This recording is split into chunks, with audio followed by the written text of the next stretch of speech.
Hello everyone, it's Monday and you're watching Within the Frame. I'm Kim Bo-kyung. Starting this July, prosecutors in South Korea are going to be tougher on people caught drunk driving. Habitual drunk drivers or those who cause death or serious injury while over the limit may even have their vehicles confiscated. This comes as drunk driving accidents rose after the lifting of COVID-19 restrictions. Will these measures be effective in preventing driving under the influence? For an in-depth analysis, we invite Professor Cho Hee-kyung from Hongik University, and we also have Professor Suh Chan Suk from Chung-Ang University. Professors, welcome to the show. Hello. Thank you for nice to having be me. here. Thank you for being here. Now, Professor Cho, starting this month, prosecutors, like I said before, are going to get tougher on habitual drunk drivers, some even having to face vehicle forfeiture. Now, could you first walk us through these new measures? Yes, as you mentioned, the most severe new penalty is going to be seizure of the vehicle that's in possession of the driver who was driving under influence. Now, if these new measures come into place, if you kill a person while driving under influence, or if you have caused grievous bodily harm while driving under influence for a third time in the last 5 years, or if you've been caught 4 times in the last 5 years drinking and driving, then your vehicle may be confiscated by the police and seized and most likely sold, and the proceeds will be paid into the national treasury. Right. Other new measures also include investigating anyone who has been caught under influence while driving to be in custody. So they won't be released on bail, but they will be under arrest and in custody all throughout investigation. So those are quite tough measures. I see. Now, Professor Cho, I understand that you already talked about the possibility of vehicle seizure and also the possibility that drunk drivers would have to go through the investigation while in custody. But was it not like this before? Previously, the seizure of vehicle was never really on the books. You could be either subject to imprisonment if you're found guilty or financial penalty, but they didn't go as far as seizing your vehicle and confiscating it. Also, even if you've been caught DUI, so driving under influence, if you met certain requirements, then you could actually be released on bail and be tried while at liberty out, back in society. And so the new measures that they are taking are seen to be quite strict. Right, I see. So toughened measures indeed. Now, Professor Suh, then what are the reasons behind such toughened measures? And will such new rules bring about a noticeable difference in your opinion? Public awareness of drunk driving issue has been increasing in South Korea, but still, innocent kids are being the victims of these horrible and fatal accidents caused by drunk drivers. And now people are actually asking for tougher measures to prevent these tragic incidents. Yes, increasing penalties will obviously have an effect. This has been true in many other countries that increase penalties. And also in criminology, studies have shown that the detection and arrest rate is as important as increasing the level of punishment. So the national and local governments should do more to detect drunk drivers, and they should make checkpoints more randomly and irregularly to prevent drunk driving. Right, so toughened measures are necessary indeed.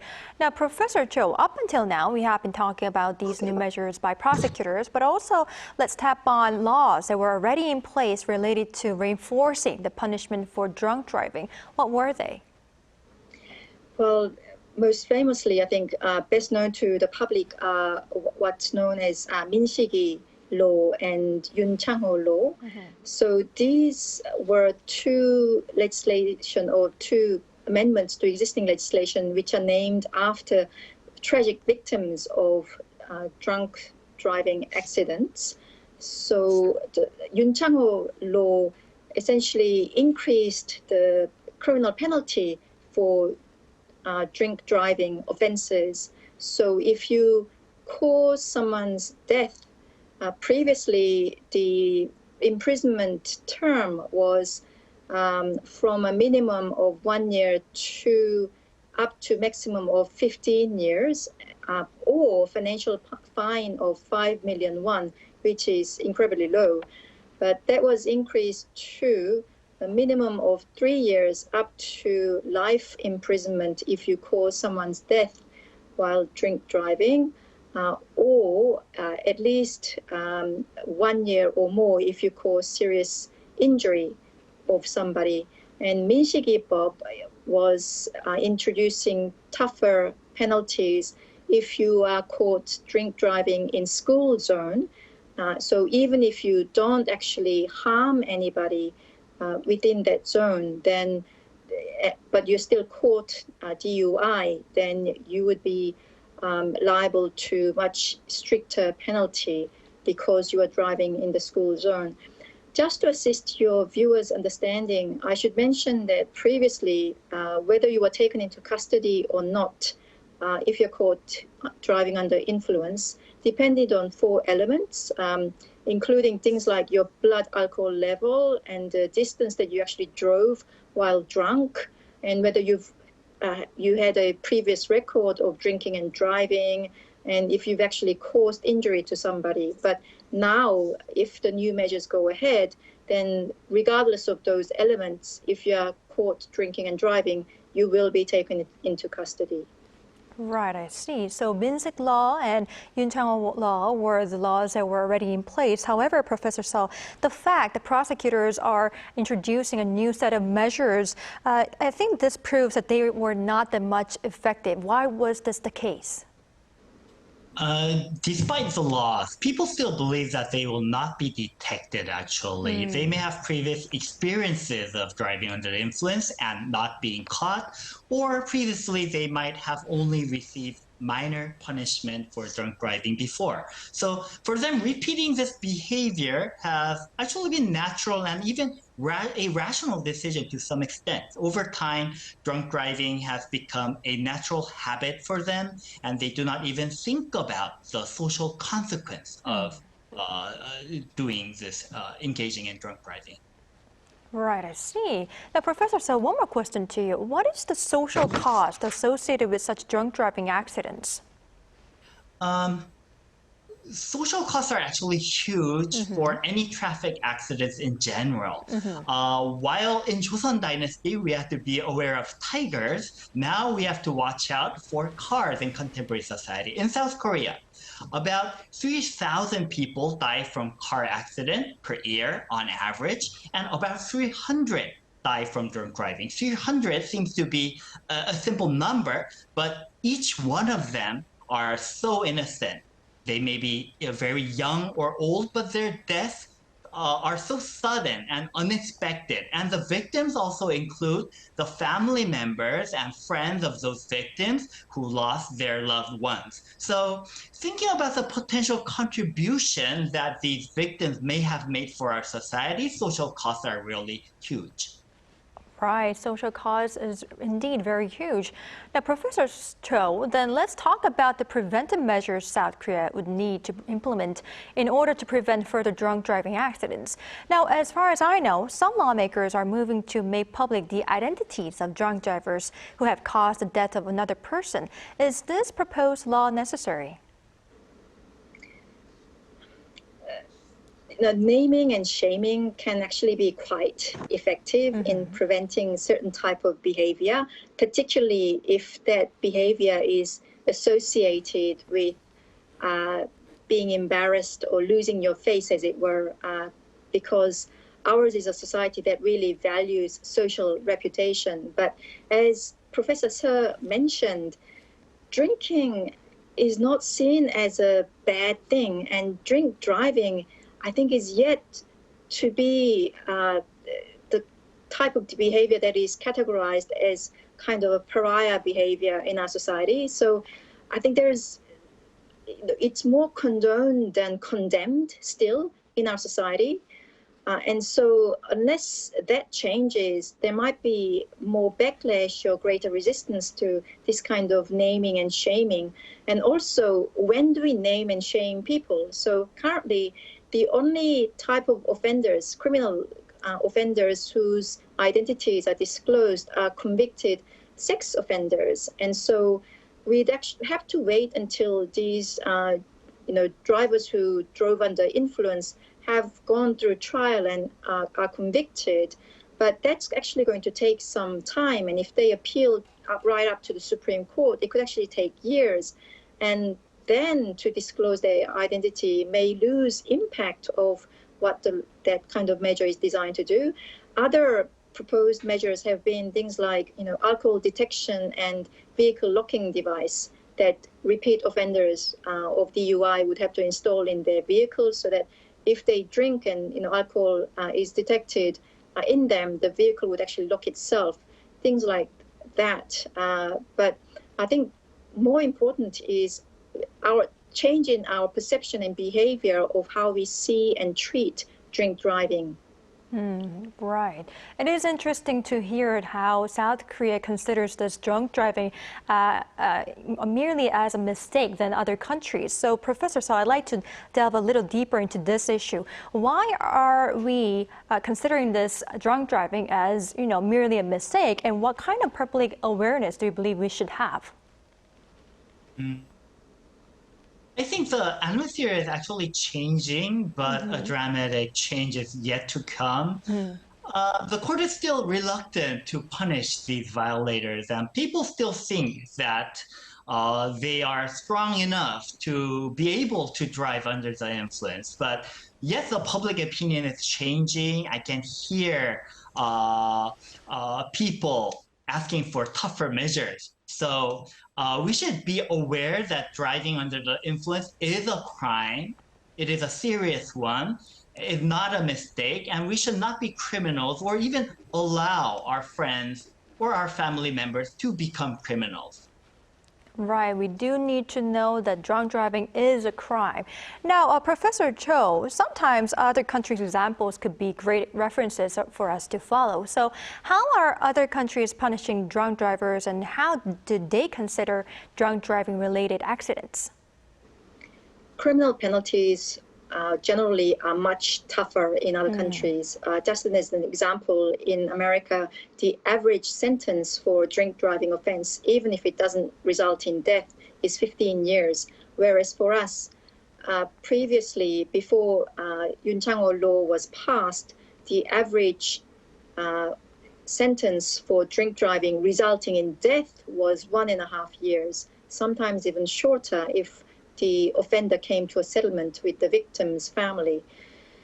There are also other measures that can be taken, like drastic increase in insurance premium. So it becomes very costly for the driver to drink and drive, and they would think twice about repeating that kind of behavior. But for example, in America, the insurance premium could increase by 150 to 200%, whereas in Korea, the increase may only be about 15%. So, I mean, not negligible, but not enough to possibly deter the behavior. So these criminal penalties and also other civil measures should really be designed to deter this kind of offense from happening again. But it's simply failing to do that because the penalties are still too light. Although we've increased the actual maximum sentence that's available under the law, the courts have only incrementally increased the sentence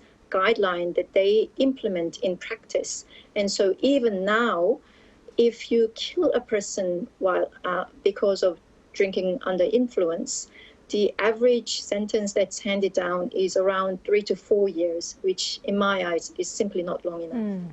Then, Professor Cho, I'd like to ask you this. To what extent do you believe this penalty should be in South Korea to prevent, further drunk driving accidents?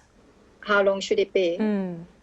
Well, I think it depends on what kind of consequence there is from the accident. But if you have actually killed somebody as a result of your driving, then it should be on par with murder crimes, which is at least 7 to 8 years on average, if not longer, because this is what we need to get in our heads. If you are drunk and if you are sitting behind the wheel, then you become a potential murderer. And anybody sitting next to you who's not stopping you from driving in that status is also an aider and abetter of that crime. And that's what we really need to get in our heads. Right, I see, and I cannot agree more. Now, Professor Suh, since you are a professor in sociology, I'd like to ask you this. We have talked about how South Korea is, merely considering this drunk driving as a mistake. Why is this so? I mean, compared to other countries, they are putting tougher measures, right? But why not in Korea? The alcohol consumption is higher in South Korea compared to other countries. And yes, there's a generous atmosphere for people who are drunk, who make mistakes. So this is not only limited to drunk driving, but for other crimes that people commit under the influence. So I think we have to rethink about how we, the responsibility that people have when they are drunk. Committing crime under the influence is not simply a mistake. It is the responsibility of the people who decide to drink alcohol. Right, I see. Now, before I let our experts go, I'd like to ask this question quite briefly. Professor Cho, what more could South Korea do in order to prevent further drunk driving accidents? Professor Suh mentioned that people should realize responsibility when they're drinking. And for too long, our society has treated drinking as an ameliorating factor when it comes to criminal offenses rather than an aggravating factor. We all remember Cho Doo-sun and the very light sentence that he received after having sexually abused a very young girl, and he claimed that he was drunk and couldn't remember what he did, and that was actually accepted by the court in reducing his sentence because that was the law back then. And for far too long, drinking was accepted as a social practice where you could let out, it was a way to relieve your stress, say things that you wouldn't ordinarily say to your bosses, behave in a way that you may not normally be able to. But that really should stop, and particularly drinking and driving should be simply condemned at a social level to be a heinous practice that nobody should be doing. Right, I see. I'd like to ask our Professor Suh as well. What's your opinion on this last question? Yeah, as I said, as someone who studied crime, increasing detection and arrest rate is really important. The national and local law enforcement should put more effort to detect drunk driving. Governments should financially support for that. And by the way, the legislators should also ban those apps that help drunk drivers avoid being detected. And additionally, the public should put pressure on the court to increase the level of penalty. All right, I see. Now, I hope we could soon see the end of tragic accidents caused by drunk driving. Now, unfortunately, this is all the time we have for today's edition. Thank you, Professor Cho and Professor Suh, for your insights. We really appreciate it. Thank you. Thank you very much for having me. All right, that's all for Within the Frame tonight. We'll be back tomorrow with more in-depth stories. Thank you for watching, and goodbye.